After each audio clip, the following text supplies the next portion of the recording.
AITA for not attending my sister's wedding because of her wedding tax. So, a little background to set the stage. My younger sister, Emily, is getting married in 2 months. Emily and I have always been close, or at least I thought we were. Growing up, we were those sisters who bickered like crazy but always had each other's backs when it really mattered. I'm the older one, so I've always felt a bit protective of her. I've supported her through breakups, career changes, and the occasional family drama. When she got engaged to her fiancé, Tyler, I was genuinely thrilled for her. I even cried when she called to tell me the news.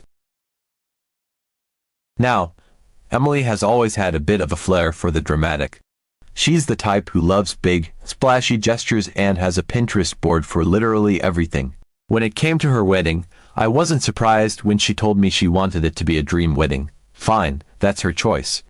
But then she started talking about how expensive everything was going to be. I suggested that maybe she could scale back a bit, do something more intimate or budget-friendly. She laughed it off and said, "Don't worry, we have a plan." Well, the plan turned out to be something I was not prepared for. A few weeks later, Emily called a family meeting. My parents, me, and a couple of our aunts and uncles were invited over to her place. I thought it was going to be a fun little update on her wedding planning, maybe showing us her dress or talking about the venue. Instead, she and Tyler handed out these printed spreadsheets titled Wedding Budget Breakdown. At first, I thought, wow, they're really organized. Then I started reading it. The spreadsheet listed every single expense for their wedding in meticulous detail, almost like they were preparing for a corporate budget meeting instead of a family celebration. At the very top, in bold letters, was the total amount they needed to pull off their vision, an eye-watering $75,000. Below that, the breakdown began. The venue alone, a breathtakingly expensive 5-star hotel that charges for everything down to the napkins, was over $25,000. Catering, which included a 4-course plated dinner, was another $15,000. Then there were the floral arrangements, $8,000 worth of cascading roses, hydrangeas, and peonies. Not to mention the live band that would cost $6,000 for the evening, a professional photographer charging $5,000. Custom wedding favors etched with their initials for $3,000, and even a separate budget line for luxury restroom trailers, because apparently the hotel's facilities weren't good enough for Emily's big day. It just kept going. I remember blinking a few times, thinking maybe I was hallucinating. But no, it was all there, printed out in clear, black-and-white text. And then I saw the kicker. At the very bottom of the sheet was a section titled Family Contributions. That's right, Emily and Tyler weren't just sharing this list for transparency or to get input. They were outright asking each family member to chip in a specific, pre-calculated amount to help cover these exorbitant costs. It was laid out like some kind of financial draft, with every name next to a suggested contribution. When my eyes found my name, I almost choked. My contribution was set at $500, but there was a fine print note below saying that depending on how many guests RSVP'd, the number could rise to as much as $1,000. Apparently, I was expected to shoulder part of the burden if other people decided not to come. I glanced further down and saw that my parents were being asked to contribute over $3,000 because, as the hosts of the couple's table, they were being charged extra for the privilege of sitting with the bride and groom. My jaw dropped when I noticed my 18-year-old cousin's name on the list with a $200 contribution. She's a college freshman working part-time at a coffee shop, barely making ends meet, and they were asking her for $200 like it was spare change. Emily and Tyler sat at the head of the table, looking so proud of their plan. Emily launched into an explanation, as if we should all be grateful for the opportunity to help fund their vision. She said they wanted a luxurious, once-in-a-lifetime wedding but admitted they couldn't afford it on their own. So, they thought it was only fair to share the financial load with the family. Tyler chimed in, saying it was a much better system than expecting expensive gifts, as if that somehow made it okay. Then Emily added the part that still makes my blood boil. Obviously, if you're not contributing, you probably shouldn't attend. It wouldn't be fair to the people who are helping. The air in the room felt like it had been sucked out. I could see my dad furrowing his brow, clearly trying to process what he was hearing, while my mom stared at the sheet with a tight, uncomfortable smile. My aunts and uncles exchanged awkward glances but stayed silent, probably trying to avoid making waves. I just sat there, gripping the paper, feeling a mix of shock, disbelief, and anger. I could feel my blood boiling, but I bit my tongue. My dad asked if this was normal for weddings. It's not, obviously, and Emily said it was becoming more common these days and that she'd read about it on some wedding blog. Tyler chimed in, saying it was better than expecting expensive gifts. My mom looked uncomfortable but didn't say much, and my aunts just nodded along awkwardly. I, however, couldn't stay quiet anymore. I told Emily that I thought this whole thing was incredibly tacky and unfair. I said that weddings are supposed to be about celebrating love, not shaking down your family for money. She immediately got defensive and said I was being unsupportive. I countered that asking people to pay hundreds or thousands of dollars to attend a wedding was not only unreasonable but downright insulting. Things escalated quickly, and before I knew it, we were yelling at each other in front of everyone.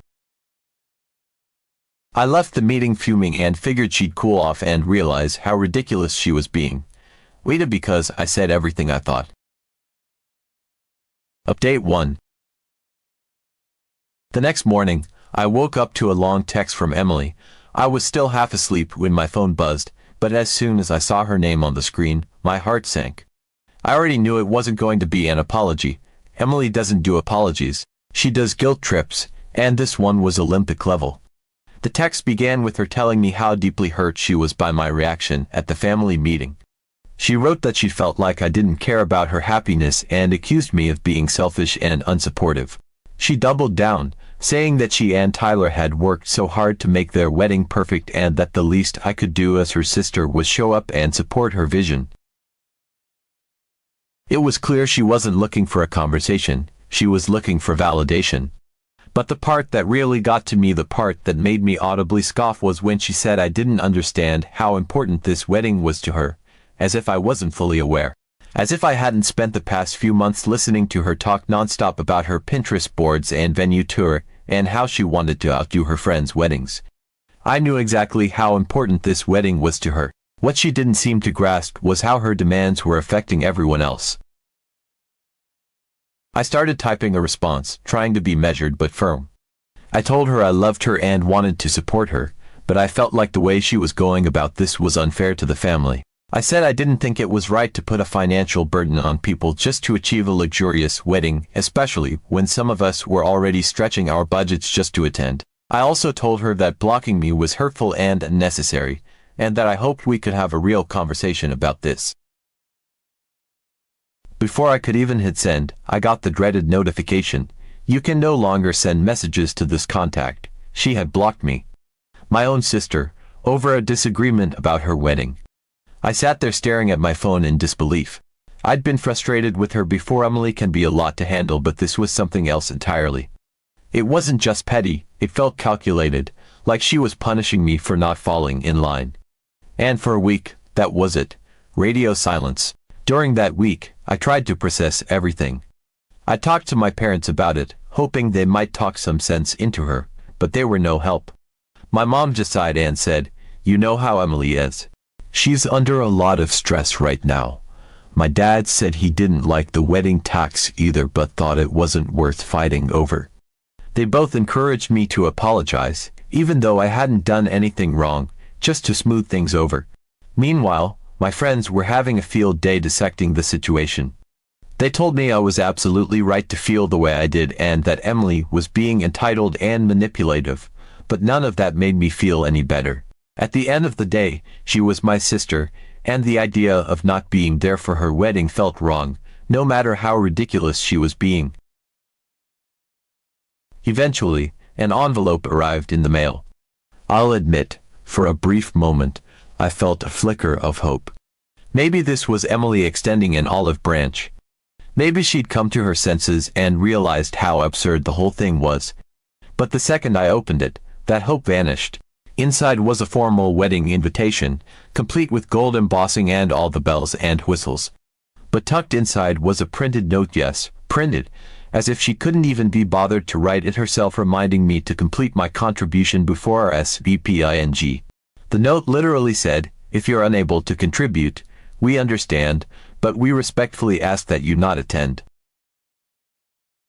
I read it 3 times, just to make sure I wasn't imagining it. Nope.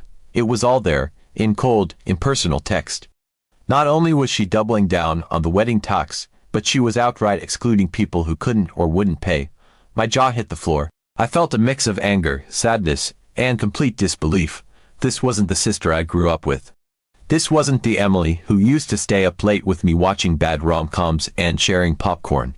This was someone else entirely, someone who cared more about her vision than her relationships. The more I thought about it, the angrier I got. It wasn't just the money, though that was a big part of it. It was the principle.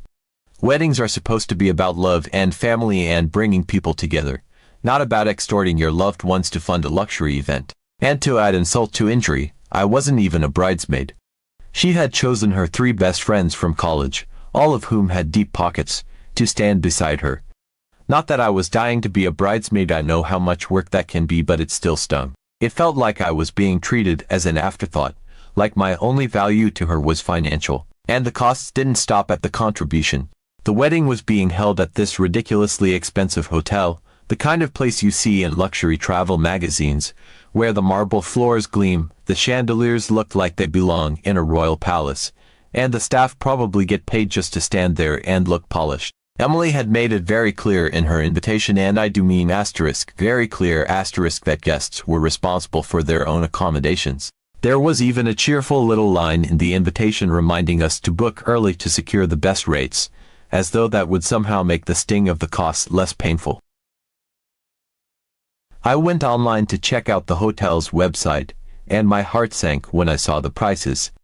The cheapest room, a standard deluxe, was $250 a night, and that was assuming you booked immediately and didn't need any upgrades. If you waited too long, you'd be looking at $350 to $400 a night for the same room. And God forbid you needed something bigger or closer to the venue. Emily had also booked the entire weekend for the wedding festivities because, of course, this wasn't going to be a simple one-day affair. There was a Friday night welcome dinner, the Saturday wedding and reception, and a Sunday farewell brunch, all spread out over 3 days.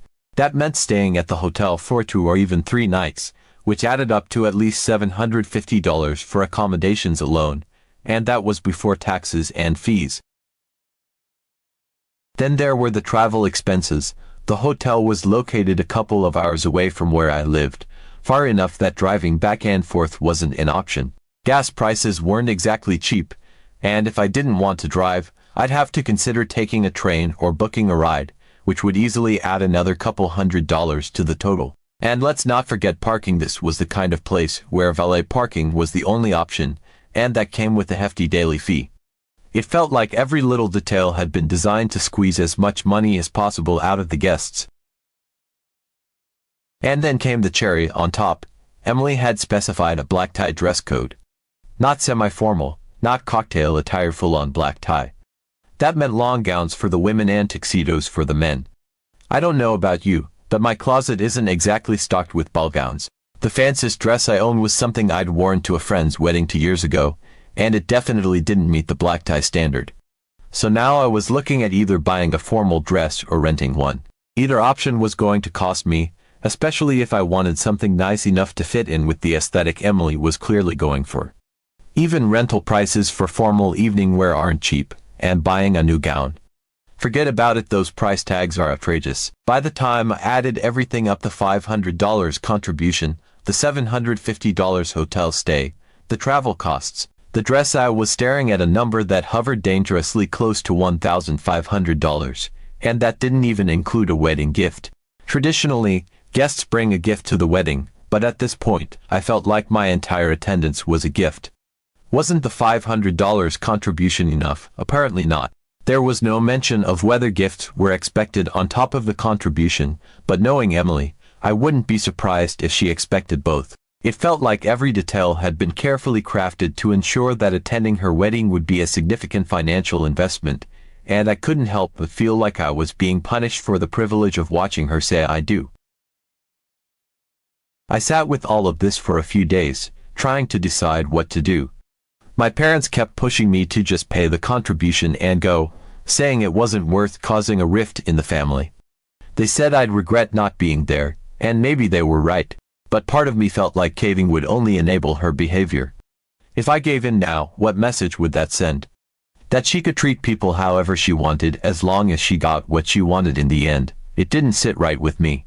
At the same time, the thought of skipping her wedding and potentially damaging our relationship forever was almost unbearable. I felt stuck in an impossible situation, torn between my principles and my desire to be there for my sister. All I knew was that whatever decision I made, it was going to have consequences, and honestly, I wasn't sure if there was any way to come out of this without being the bad guy in someone's eyes. Update 2. After spending days stewing over the situation, I decided I needed to get my thoughts down in writing. Talking to Emily wasn't an option. She blocked me on every form of communication, and honestly, even if she hadn't, I wasn't sure I trusted myself to keep calm during a live conversation. I knew that if I wanted to get through to her, I'd have to approach it carefully, laying everything out logically and clearly. So, I sat down at my desk one evening with a blank sheet of paper and started drafting a letter. The first draft was all frustration. I poured out every ounce of irritation and anger I'd been holding back, detailing exactly how her wedding tax and the associated costs were unfair and unrealistic. But as cathartic as it felt to vent, I knew sending something like that would only escalate the situation, so I crumpled it up and started again. This time, I tried to focus on the emotional side, on how hurt I felt by the way she was handling things and how much I wanted to be there for her without feeling financially drained. That draft was better, but it still didn't quite strike the right tone. Finally, after about 2 hours, I managed to write something that felt balanced, firm but not combative, honest but not cruel. In the letter, I explained that her wedding budget and the associated demands were creating an impossible situation for me. I laid out the numbers, what I'd calculated it would cost me to attend, including the contribution, hotel, travel, and formal attire, and made it clear that this wasn't just a matter of me being unwilling to spend the money. It was a matter of not being able to without seriously compromising my own financial stability. I reminded her that weddings are supposed to be celebrations of love and family, not events that place a financial strain on the people attending.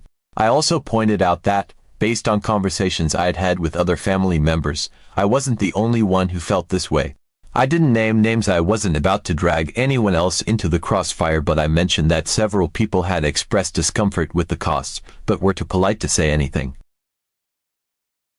I ended the letter by asking her to reconsider the way she was handling things. I suggested that she find ways to reduce the overall expenses, like choosing a more affordable venue or scaling back on some of the extras, so that the financial burden wouldn't fall so heavily on the family.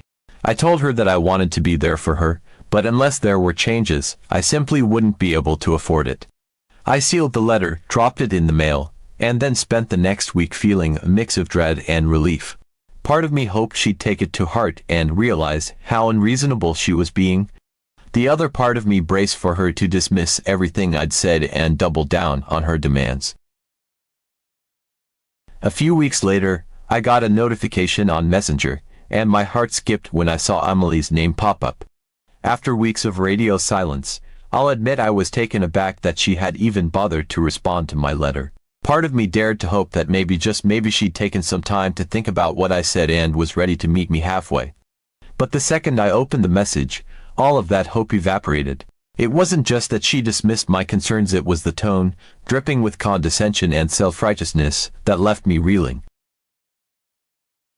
She began by saying she had received and read my letter, but instead of addressing any of the points I had carefully laid out, she went straight on the attack.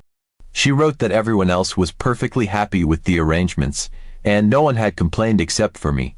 She framed it as though I was the odd one out, some unreasonable malcontent stirring up unnecessary drama. The way she phrased it, it wasn't just that I was being difficult, it was that I was being selfish. She said she was deeply disappointed that I, of all people, was refusing to support her on what she described as the most important day of her life. I read that part over and over, feeling the weight of her words sink in. It wasn't just disappointment she was expressing, it was judgment. She painted me as the bad guy in this situation, someone who couldn't see past her own needs to celebrate her sister's happiness.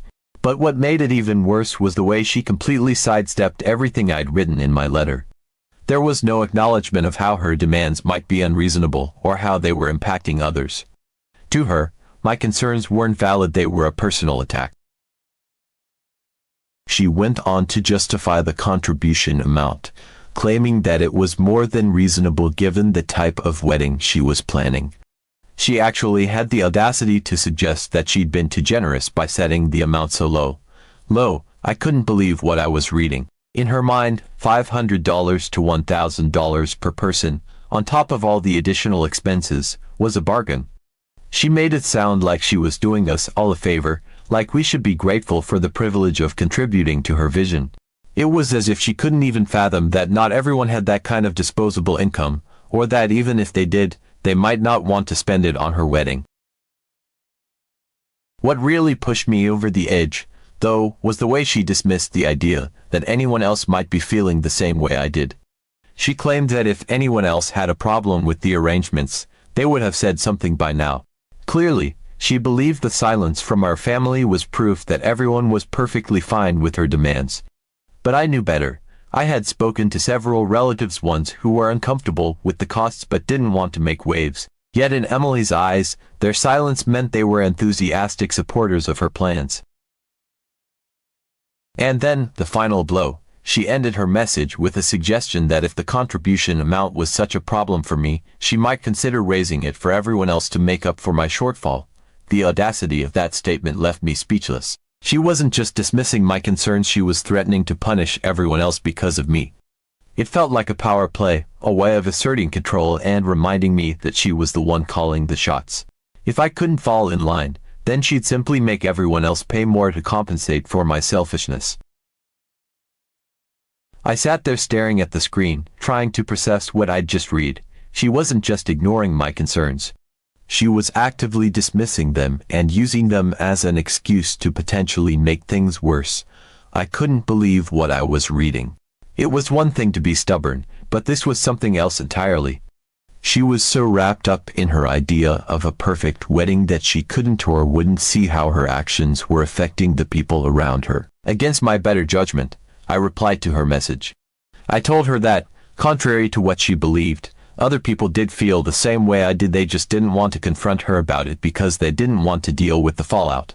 I tried to explain that just because no one else had spoken up didn't mean they were happy with the arrangements. It just meant they were being polite. I also reiterated that this wasn't about me being unwilling to support her. It was about her creating an environment where support came with a hefty price tag that not everyone could afford. Her response was almost immediate. She accused me of making things up to justify my position and said I had no right to speak for anyone else. She wrote that she had personally spoken to every family member and that they had all enthusiastically agreed to her plans. Then she dropped the final bomb. If I didn't want to come, I should just say so and stop making excuses. She told me that if I couldn't handle the financial commitment, it was better for everyone if I just stayed home. I was floored. I couldn't believe she was willing to write me off so easily, as if my presence or lack thereof meant nothing to her unless I came with a checkbook in hand. It wasn't just the dismissiveness that hurt. It was the complete lack of understanding or empathy. She wasn't even willing to consider that her demands might be unreasonable. In her mind, the problem wasn't the wedding tax or the financial strain, it was me. I sat with her message for a long time, feeling a mix of anger, sadness, and disbelief. This wasn't the Emily I thought I knew. The sister I grew up with would never have treated me or anyone else this way. It felt like she had become a completely different person, someone who cared more about appearances and lavish displays than the people who were supposed to matter most to her. And as much as I wanted to find a way to salvage the situation, I couldn't shake the feeling that I was fighting a losing battle.